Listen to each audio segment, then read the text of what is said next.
Добар ден, почитувани гледачи. Наш гостин во ово неделното интервју на Радио Слободна Европа е министерот за локална самоуправа Муса Џафери. Министре, дали има проблеми во функционирањето на коалицијата помеѓу ВМРО, ДПМН и ДУИ? Прво би рекол дека не би требало да се постават вакви прашања.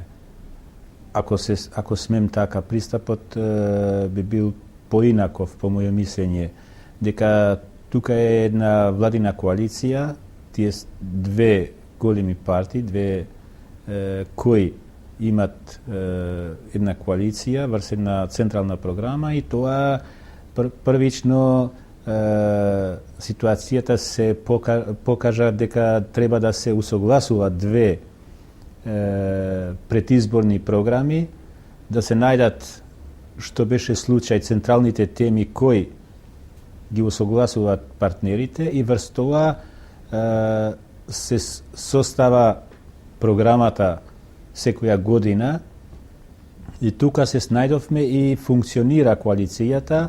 Може би има простор да се дебатира колку е ефикасна ова коалиција и каде би имале уште барања или би требало да се инвестира за да бидеме подинамични во спроведувањето на владината програма, каде се дели и партиските програми на ВМРО, ДПМН и ДУИ.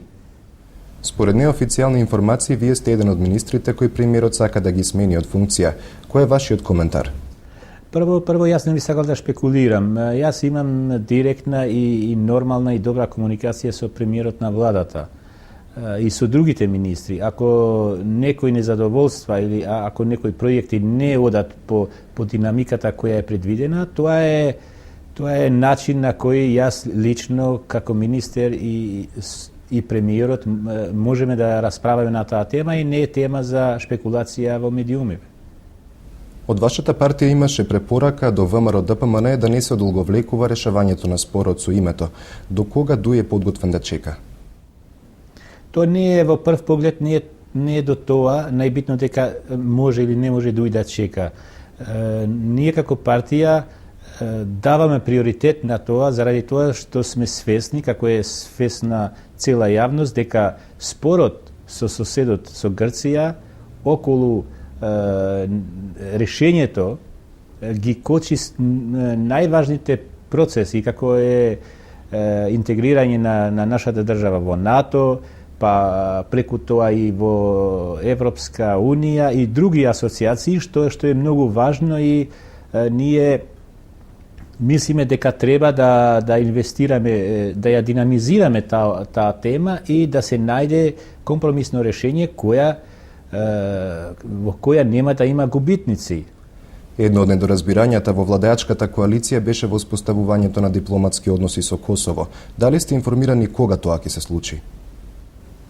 Тој процес е во тек. Јас мислам дека ова влада имаше храброст за релативно кратко време да ја признава независноста на Косово како прв сосед, што од политичкиот аспект не беше лесна задача за ова влада, заради тоа што ние сме свесни дека исто така ние имаме и друг сосед кој е многу директен поврзан со ова тема, Република Србија, Белград, и требаше нашата влада што е нормално да балансира измеđu овие две соседи и тоа беше до сега успешно спроведен. Во тек се некои технички други работи кои треба да се исполнуваат и јас сум убеден дека за кратко време, за идниве месеци или недели, не е тоа најважно, ќе воспоставиме и дипломатски односи што ќе биде позитивно и за нас и за деблокирање на некои процеси од регионалниот аспект. На последните избори посебно се актуализираше прашањето за партиските вработувања. Дали јавната администрација е преплавена со партиски кадри? Од еден аспект, тие кои што е еден начин кај нас што се практицира вработување со договор на дело, новите градоначалници, би рекол, можат да не се оптерат со тие, пошто тие се некои договори кои траат само 3 месеци. Импровизира. Тие кои се вработени со нормална процедура, како државни службеници, тие треба да останат.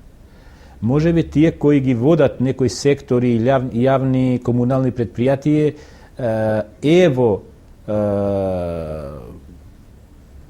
во можност на новите градоначалници да ги сменат. Тука ќе треба тие да внимават дали ќе ги сменат со некои подобри менаџери или ќе има грешка. И тоа ќе влијае во целата нормално спроведување на обврските во општинските структури. Дали Дуј е задоволен како се трошат парите од буџетот? Тоа е едно прашање каде може многу да се шпекулира. Секој пат има простор да се подобри начинот или во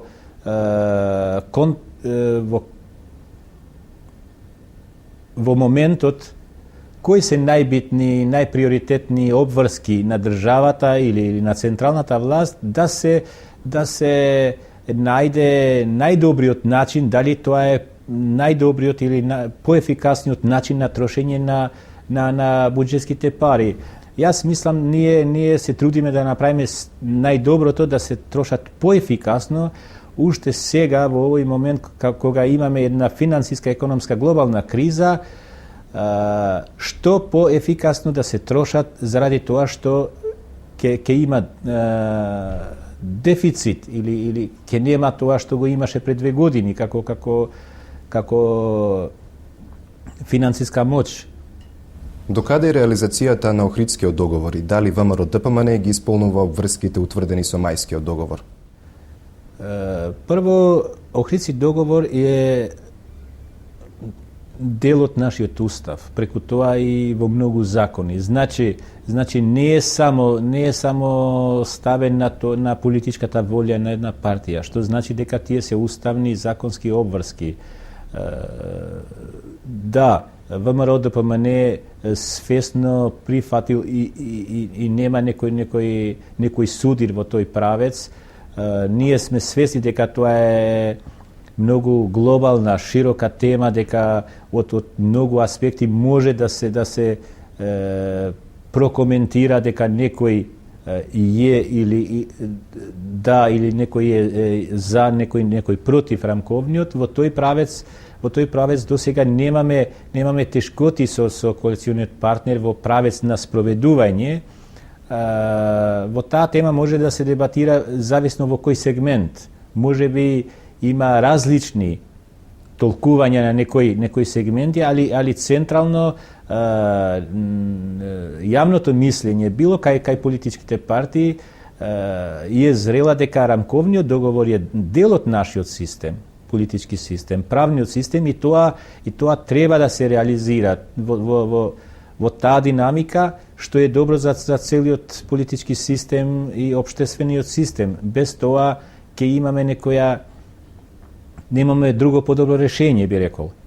Може би има различно разгледување од страна на ДУИ, па од страна на ВМРО ДПМН и други партии, дали би било тоа ова динамика е најдобра динамика, дали треба да се побрзуваат некои процеси што се поврзани со рамковниот договор. Тука може да се тематизираат овие работи.